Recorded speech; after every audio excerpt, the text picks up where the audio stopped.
예, 제 뒤에 있는 장소가 바로 가이사라입니다. 그 헤롯, 20절에 기록되어 있는 헤롯 왕이 예수님 당시에 헤롯 대왕의 손자입니다. 헤롯 대왕의 부인이 10명 정도가 있었고요. 그 밑에 자녀들이 많았죠. 그래서 헤롯 대왕의 아들 몇 명이 이 지역을, 이스라엘 여러 지역을 나누어서 다스리다가 그 손자가 이 가이사랴 지역을 다스리게 되었는데, 정확하게 말하면 헤롯 아그리파 1세입니다. 우리가 22장쯤에 이제 아그리파라고 기록되어 있는 것은 이 헤롯 아그리파 1세 아들인 헤롯 아그리파 2세, 거기는 헤롯이라는 이름을 쓰지 않고 그냥 아그리파라고 하는데, 가이사라에서 사도 바울이 로마로 압송되기 전에 바로 이 가이사라에서 그 아그리파에게 신문을 당하는 장면이 22장쯤에 나옵니다. 그 아버지이죠.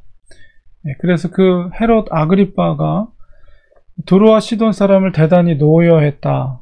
근데 사실은 이 사건이 무엇인지 정확하게 알지는 못하지만 두로와 시돈에 살고 있던 사람들이 헤롯에게 미움을 당하는 어떤 일들을 행한 것 같습니다. 그래서 우리 지도를 보면 가이사랴 북쪽에 있는 그런 산지, 그러니까 평지면서도 나무가 많이 있었고, 바로 두로와 시돈, 사르밧 과부, 엘리야 시대, 구약 시대에 있었던 사르밧이 그쪽에 있고요. 그 두로와 시돈 북쪽입니다. 그러니까 갈릴리 북쪽에 지중해 연안한 도시인데, 그 지역에 있는 사람들이 가이사랴에 있었던 헤롯에게 굉장히 미움을 받는 어떤 행동을 한 것 같습니다. 그래서 이 두로와 시돈 사람들이 이 이스라엘의 지방에서 나는 양식을, 어떤 무역을 해서 먹었기 때문에 그들이 어떻게든지 헤롯의 마음을 돌이키기 위해서 왕의 침소 맡은 신하 블라스토를 설득했다. 아마도 뇌물을 줘서 다시 이제 화목하기를 뇌물을 주고 청한 것 같습니다. 그러니까 뭔가 두로와 시돈 사람들이 헤롯 왕에게 미움을 받았기 때문에 헤롯의 아주 가까이 있었던 블라스토라는 신하에게 뭔가 뇌물을 줘서 다시 화목하기를 청했다. 이렇게 그 상황을 설명하면서 헤롯이 어느 날을 택해서, 아마도 두로와 시돈 지역인 것 같아요. 그곳에 가서 왕복을 입고 단상에서 그 사람들에게 연설을 할 때, 어차피 헤롯에게 잘 보여야 되기 때문에 그 지역의 백성들이, 그 헤롯이 연설을 할 때 그 백성들이 일제히 신의 소리다, 저것은 사람의 소리가 아니다. 그러니까 얼마나 이 헤롯이 기분이 좋았겠어요? 굉장히 우쭐해서 그것을 스스로가 자기가 마치 신이 된 것처럼 우월감을 가지고, 그러할 때 23절에 보니까 헤롯이 영광을 하나님께로 돌리지 아니하고 신의 소리다고 했으니까 본인이 신이 된 것처럼 굉장히 교만해지고, 그래서 주의 사자가 그를 쳤다. 그래서 벌레에게 먹혀 죽었다. 이렇게 표현되어 있습니다. 이 헤롯 아그리파가 가장 그 그리스도인들을 핍박했던 헤롯 왕 중에 한 명이었는데, 특별히 이제 야고보 사도를 이제 죽였던, 그리고 베드로를 감옥에 갇히고 베드로도 죽이려고 했던 그런 왕이 헤롯 왕이었습니다. 근데 그가 교만해져서 하나님께 영광을 돌리지 않고, 여기서 주의 사자라고 표현되어 있고, 바로 베드로가 감옥에 갇혔을 때 감옥에서 그를 구출했던 표현 속에서도 주의 사자라고 표현되어 있거든요. 여기서 주가 누굽니까? 바로 예수 그리스도를 표현할 때 주라고 하죠. 그러니까 주의 사자, 예수님께서 보내신 그런 천사 혹은 주님의 수종드는 자가 그를 쳐서 죽였다, 이렇게 말하고 있습니다.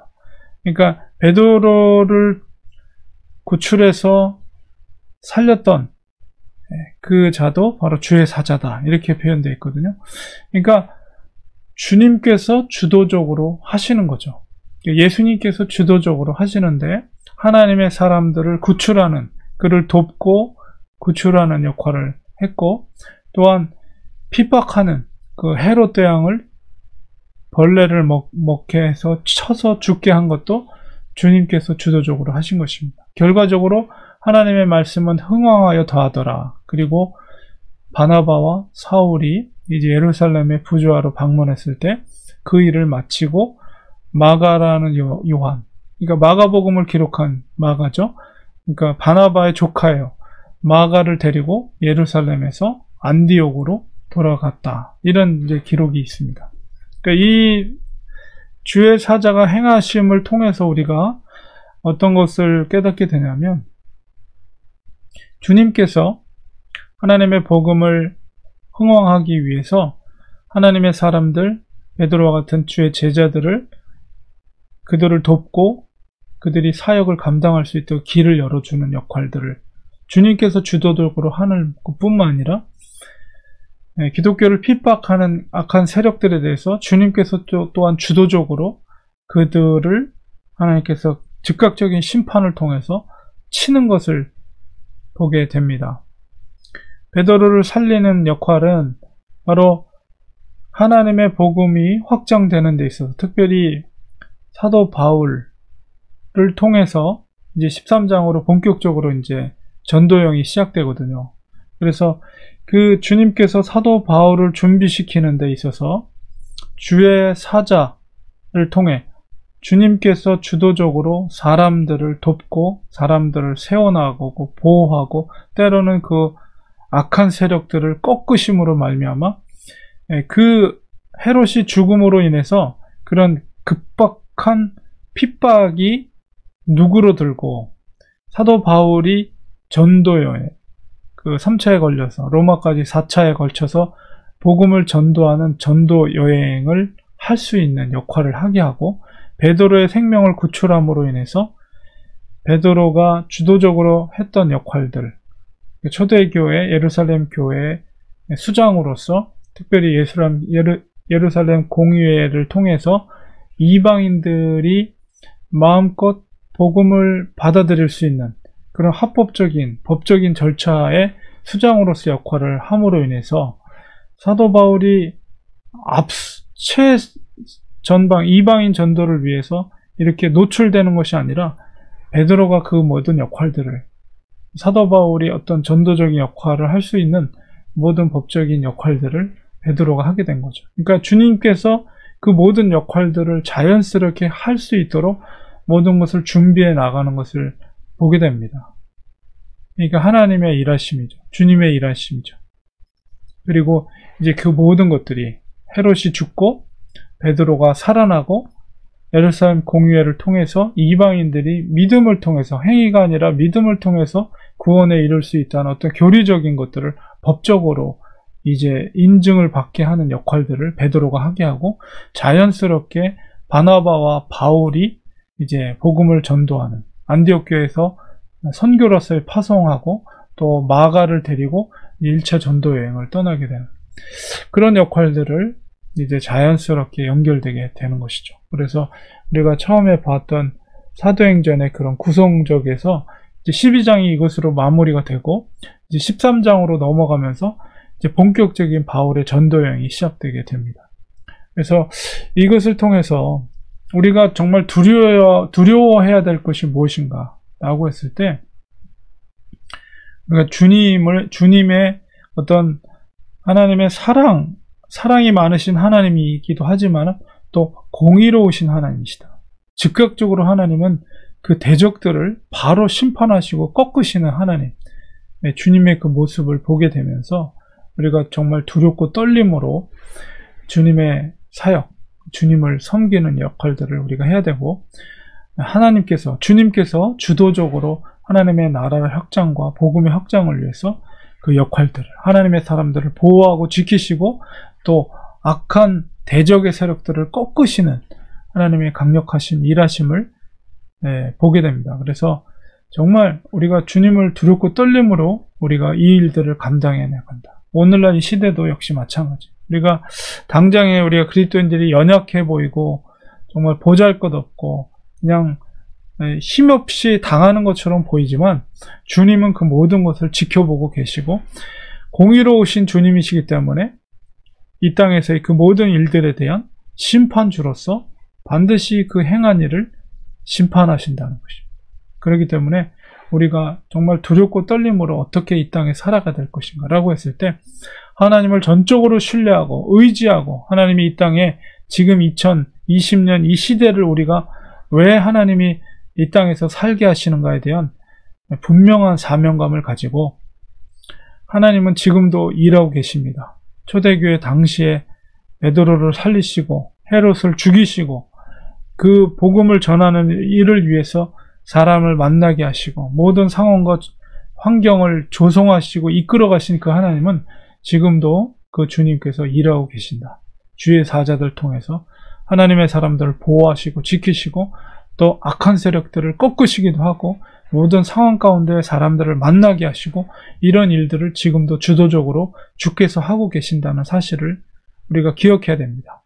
그리고 정말 심판주로 오실 예수님을 생각하면서 두렵고 떨림으로 하나님이 우리에게 이 시대 가운데 맡겨진 그 사명, 복음 전파의 사명, 예수 그리스도의 부활을 증거하는 사명을 우리가 믿음으로 감당해 나가야 됩니다.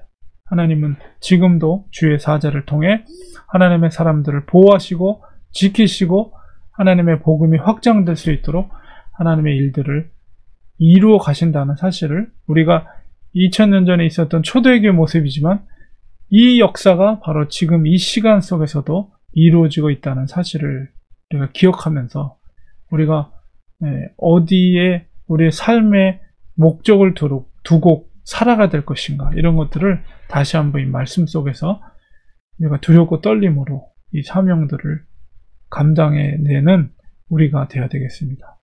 기도하겠습니다. 하나님 아버지, 사람이 만나고 또 그 되어지는 모든 과정들이 결코 우연이나 어떤 아무 하나님의 어떤 계획 없이 되어지는 일이 없음을 우리는 사도행전의 역사를 통해서 깨닫습니다. 하나님, 이 시대 속에서도 물론 기독교가 하나님의 복음이 많은 확장이 있었고 전 지구를 세계를 돌아서 우리에게도 그런 놀라운 은혜를 받게 되었지만 여전히 이 시대 가운데도 하나님의 사람들, 돌아야 될 하나님의 사람들이 있고 전파되지 않은, 복음이 전파되지 않은 지역들이 많이 있습니다. 하나님, 이 시대 속에서도 주님은 주의 사자들 통해서 하나님의 사람들을 지키시고 보호하시고 악한 대적의 세력들을 꺾으시는 하나님의 일하심이 있음을 고백합니다. 정말 하나님의 손에 붙들린 바 되어서 우리가 이 복음 전파의 사명에 잘 감당되어지는 하나님의 사람들 될 수 있도록 도와주시옵소서. 영적인 눈으로 이 세상을 바라보게 하여 주시옵소서. 육적인 눈이 아니라 이 땅에 우리가 눈이 어두워서 진정한 사명을 깨닫지 못하고 사는 자들이 아니라 하늘의 소망을 두고 하나님의 나라를 바라보며 주님의 일하심을 목도하면서 우리의 맡겨진 사명을 감당할 수 있는 하나님의 사람들 될 수 있도록 하나님 도와주시옵소서. 깨어있는 자들이 될 수 있도록 도와주시옵소서. 예수님의 이름으로 간절히 기도하옵나이다. 아멘.